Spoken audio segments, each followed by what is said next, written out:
వికలాంగులు వస్తే అధికారులు బయటకు వస్తారు. అది ఎక్కడైనా కానీ 4 గంటలకు రిజిస్టర్ అయింది. అవేంటి నాకు చెప్తున్నా మేడం, మీరు పోలీసు న్యాయం చేస్తారని ఇక్కడికి వచ్చాము. కంప్లైంట్ ఇచ్చారు. వచ్చిన తర్వాత నేను ఉంటాను మేడం. నాకు రిసీవ్ కాపీ ఇవ్వండి. నేను ఉంటాను. నాకు 0 FIR చదివిన తర్వాత మీకు రిసీవ్ కాపీ ఇవ్వండి. చదవండి. ఇది దివ్యాంగాలు వీల్ చైర్లో ఉన్నప్పటికీ కూడా వీరి పాపకు జరిగిన అన్యాయం మీద గత 9 సంవత్సరాల నుంచి కూడా పోరాటం చేస్తారండి. సాటి దివ్యాంగురాలుగా మేము ఈరోజు మాట్లాడటం కూడా రావడం జరిగింది. మేడం యాక్చువల్గా వీటిని అసలు దివ్యాంగురాలు కాదు, అసలు నువ్వు కనీసం దివ్యాంగురాలు కాదు కదా, నీకు అన్నీ జరిగినాయి కదా అని చెప్పేసి ఏకవచనంతో మాట్లాడటం జరిగింది మేడం. ఎందుకంటే ఒక దివ్యాంగురాలు కాదు అని చెప్పి బాడీ షేమింగ్ చేస్తూ మాట్లాడటం కూడా ఇవన్నీ ఇబ్బందికరమైన విషయాలు కాబట్టి మేడం వీటిని కూడా మీరు పరిధిలో తీసుకుని సాటి దివ్యాంగురాలు పెద్ద మనసుతోటి మానవతా దృక్పథంతో తన బిడ్డకు జరిగినటువంటి అన్యాయం మీద మీరు ఖచ్చితంగా దీన్ని ఫైల్ చేసి మాకు న్యాయం చేయాలని చెప్పేసి మేడం. ఖచ్చితంగా సార్ దృష్టిలో పెట్టండి, మేము ఉంటాం మేడం.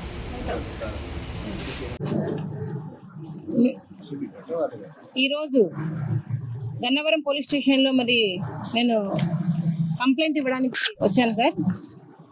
ఏం కంప్లైంట్ అంటే ప్రజలకు మరి డిప్యూటీ సీఎం పవన్ కళ్యాణ్ గారికి అందరికీ తెలిసిన విషయమే. నా కూతురు సుగాలి ప్రీతి కేసులో ఇంతవరకు కూడా న్యాయం జరగలేదు. గత 9 సంవత్సరాలుగా నేను పోరాటం చేస్తానే ఉన్నాను. మరి నా కూతురు విషయం రేప్ అండ్ మర్డర్ కేసులో ఇప్పటి వరకు కూడా నిందితులకు శిక్ష పడలేదు. దానికోసమే నేను ఈ పోరాటం చేస్తా ఉన్నాను. ఆ పోరాటంలో భాగంగానే మరి డిప్యూటీ సీఎం పవన్ కళ్యాణ్ గారు 2019 నుంచి 2024 కూడా మరి సపోర్ట్ చేస్తూ వచ్చారు. సుగాలి ప్రీతి కేసుకి న్యాయం చేస్తాం, సుగాలి ప్రీతి కేసు కోసమే నేను పార్టీ పెట్టాను అని చెప్పుకుంటూ వచ్చారు. మరి నేను నిన్న గన్నవరంలో మరి సుగాలి ప్రీతికి కేసుకి న్యాయం జరగాలని మరి ప్రశ్న యూట్యూబ్ ఛానల్ రావణ్ గారిని కలవడానికి వచ్చాను నిన్న గన్నవరానికి. ఆ గన్నవరానికి వస్తూ మరి నేను కొన్ని వీడియోస్ చూడడం జరిగింది. ఆ వీడియోస్లో మరి డిప్యూటీ సీఎం పవన్ కళ్యాణ్ గారు గెలవక ముందు చెప్పిన కొన్ని వీడియోస్, మరి గెలిచిన తర్వాత చెప్పిన కొన్ని వీడియోస్ నన్ను చాలా బాధ కలిగించే విధంగా ఉన్నాయి. ప్రజలు కూడా చాలా మంది వ్యూస్ చూశారు, లక్షల మంది చూశారు. మరి అందుకని నేను ఈరోజు కంప్లైంట్ ఇవ్వడానికి వచ్చాను. కంప్లైంట్ ఏంటి కంటెంట్ అంటే మరి చాలా 2023లో 19 నుంచి 24 వరకు కూడా పవన్ కళ్యాణ్ గారు చాలా సభల్లో చాలా స్పీచ్లలో మరి సుగాలి ప్రీతికి న్యాయం జరగాలి, మేము ఇచ్చిన పోస్ట్ మార్టం రిపోర్టు, మేము చూపించిన మరి హిస్టోపెథాలజీ రిపోర్టు, మరి సైటాలజీ రిపోర్టు ఇవన్నీ చూసి కూడా రిపోర్టులలో చూసి అమ్మాయి మీద చాలా అఘాయిత్యం జరిగింది, అమ్మాయికి చాలా అన్యాయం జరిగింది. సుగాలి ప్రీతికి మరి ఇంత ఘోరమైన పరిస్థితి జరిగితే మరి న్యాయం చేయలేని సీఎం ఉంటే ఎంత ఉండకుంటే ఎంత అని కూడా చాలా సందర్భాల్లో సభల్లో చెప్పారు, వీడియోలో చెప్పారు. మరి గెలిచిన తర్వాత 2024 మరి పవన్ కళ్యాణ్ గారు డిప్యూటీ సీఎం గారు అయ్యారు. మరి గెలిచి ఇప్పటికి 2 సంవత్సరాలు అయితే కూడా ఇంతవరకు కూడా కేసులో ఎలాంటి పురోగతి లేకపోగా ఇప్పుడు మళ్ళీ తిరిగి కేసులో అసలు ఎవిడెన్సెస్ లేవు అని ఆయన అబద్ధ ప్రచారం చేయడం మొదలుపెట్టారు. మరి ఈ వీడియోస్లలో ఒక వీడియోలోనేమో ప్రీతి మీద జరిగిన అన్యాయానికి నేను చాలా బాధపడుతున్నాను, అసలు నేను ఒక సీటు కూడా లేదు, మరి ఉంటే కనుక నేను న్యాయం చేసేవాడిని అన్న ఒక వీడియోస్లలో మరి గెలిచిన తర్వాత 100కి 100 స్ట్రైక్ తీసుకున్న తర్వాత ఉన్న వీడియోస్లలో ముద్దాయిల వైపు మాట్లాడుతూ ముద్దాయిల క్లీన్ చిట్ ఇచ్చే విధంగా నా కూతురు కేసు విషయంలో తప్పుడు ప్రచారాలు చేస్తూ ఉన్నారు పవన్ కళ్యాణ్ గారు. మరి ఒక 3 days బ్యాక్ పవన్ కళ్యాణ్ గారు ఫ్రీడమ్ ఆఫ్ స్పీచ్ మీద ఒక వీడియో చేయడం జరిగింది. ప్రశ్నించండి, విమర్శించండి, ఏదైనా సగర్వంగా మాట్లాడండి. ఆధారం లేకుండా మాట్లాడితే ఎవరికైనా శిక్ష తప్పదు అని చెప్పడం జరిగింది. మరి అదే విధంగా ఈరోజు నేను గన్నవరం పోలీస్ స్టేషన్లో మరి కంప్లైంట్ ఇవ్వడం జరిగింది. నేను 10:50కి కంప్లైంట్ ఇవ్వడం జరిగింది. మరి SHO గారు రిసీవ్డ్ కాపీ కూడా ఇచ్చారు. మరి సుదీర్ఘంగా మాతో చర్చించారు. ముద్దాయిల వైపు మాట్లాడిన వీడియోస్ ఉంటే నేరం చేసినట్లా అని అడిగారు మరి SHO గారు. నేను అదే చెప్పాను సార్ ముద్దాయిల వైపు మాట్లాడితే నేరం అని నేను చెప్పట్లేదు. ఆ వీడియో చూసి కొన్ని లక్షల మంది సుగాలి ప్రీతి కేసుకి ఇంకా న్యాయం జరగదు, సుగాలి ప్రీతి ముద్దాయిలు స్వేచ్ఛగా తిరగచ్చు అని మెసేజ్లు పెడుతున్నారు సార్. అప్పుడు నా కూతురికి న్యాయం ఎలా జరుగుతుంది చెప్పండి. కాబట్టి నా ధర్మంగా మరి సార్ చెప్పారు, ఎవరికైనా రూల్ అనేది వర్తిస్తుంది, ఎవరికైనా లా అనే చట్టం అనేది ఒకే విధంగా ఉంటుందని చెప్పారు. కాబట్టి ఈ స్టేషన్లో కంప్లైంట్ ఇవ్వడం జరిగింది. మరి ఈ కంప్లైంట్లో కూడా మేమేమి ఇచ్చామంటే, మా పాపను చాలా సార్లు చదవాలి, పవన్ కళ్యాణ్ గారు మాకు మొదటి సంతకం చేస్తానని మోసం చేసిన దాని మీద, తర్వాత నమ్మక ద్రోహం మీద, బహిరంగ విమర్శ మీద, నా కూతురు మరణంపై అసత్య ఆరోపణలు, నిందితులు కుమ్మక్కైనట్ల మాటలు, వీటి మీద నేను కంప్లైంట్ ఇవ్వడం జరిగింది. ఇవి ఎక్కడెక్కడ వీడియోస్ ఏ విధంగా వచ్చాయి అనేది కూడా నేను మరి SHO గారికి నీట్గా ఎక్స్ప్లెయిన్ చేయడం జరిగింది. మరి SHO గారిని నేను ఒకటే కోరుకుంటున్నాను, సార్ చట్టం ముందర అందరూ సమానమే అన్నారు. కాబట్టి మరి ఏదైతే అనక మరి నిన్న రావణ్ గారి మీద ఇలానే సోషల్ మీడియాలో ఏదో పోస్ట్ పెట్టారనేసి మరి చాలా మంది దానికి పోస్టుకు రెస్పాండ్ అయ్యి అని చెప్పారు. కాబట్టి అదే విధంగా నా కూతురు కేసు విషయంలో కూడా మరి పవన్ కళ్యాణ్ గారు చెప్పిన ఈ అసత్య ఆరోపణ మీద చాలా లక్షల మంది సార్ నా కూతురికి నేను చేస్తున్న పోరాటం నిర్వీర్యంగా అయ్యేటట్టుగా మరి మాకు మెసేజ్లు వస్తున్నాయి. కాబట్టి ఈ కేసులో మాకు న్యాయం చేయండి, ఈ కేసును కట్టి మాకు చట్టం అందరికీ సమానమే అని చేయండి అని మేము SHO గారికి కోరుకున్నాను. మరి ఒకటే ప్రభుత్వం కూడా ఒకటే చెప్తా ఉన్నాం, మరి SHO గారు స్పందించి రిసీవ్డ్ కాపీ కూడా ఇచ్చారు.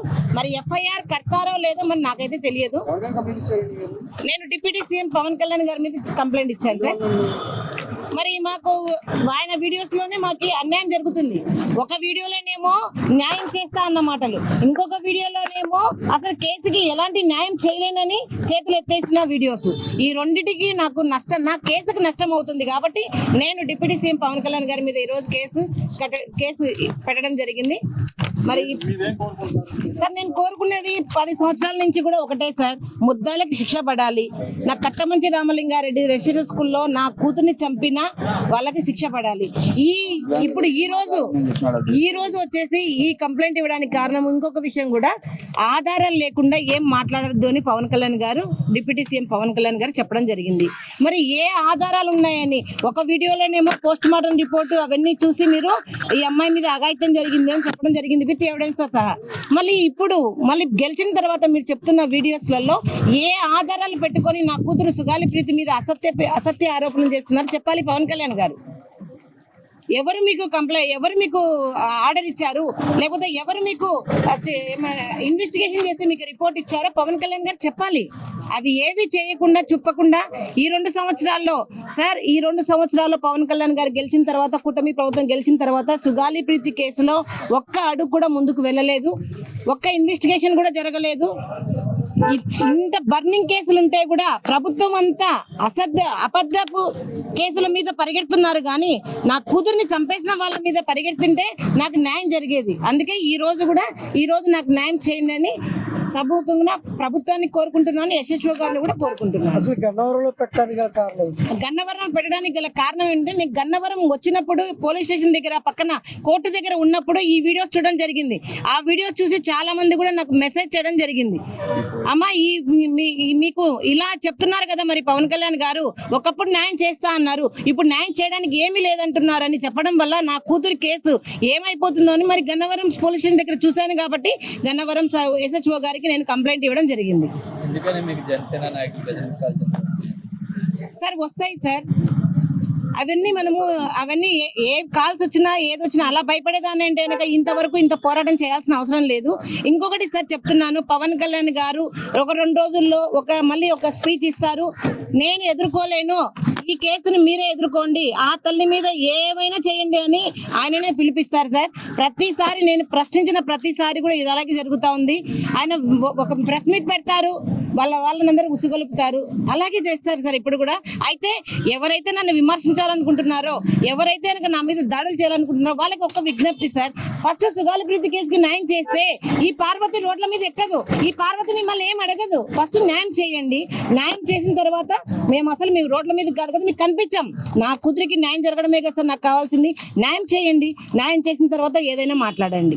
Ashram cancer care, Ashram hospitals, Eluru.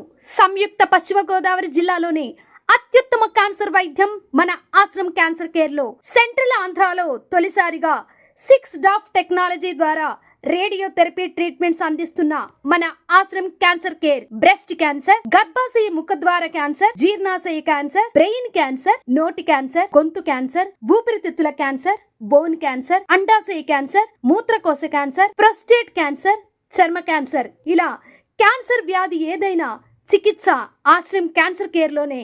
బ్రాక్కిథెరపీ, chemotherapy, radiotherapy, surgical oncology సేవలు 24 గంటలు అందుబాటులో. డాక్టర్ ఎన్టీఆర్ వైద్య సేవ, ఎంప్లాయీస్ హెల్త్ స్కీమ్, ప్రముఖ ఇన్సూరెన్స్ కంపెనీల గుర్తింపు పొందిన హాస్పిటల్ మన Ashram cancer care hospital. Ashram cancer care, NH5, Malkapuram, Eluru, Andhra Pradesh. Phone numbers 08812 288 299 94910 44836.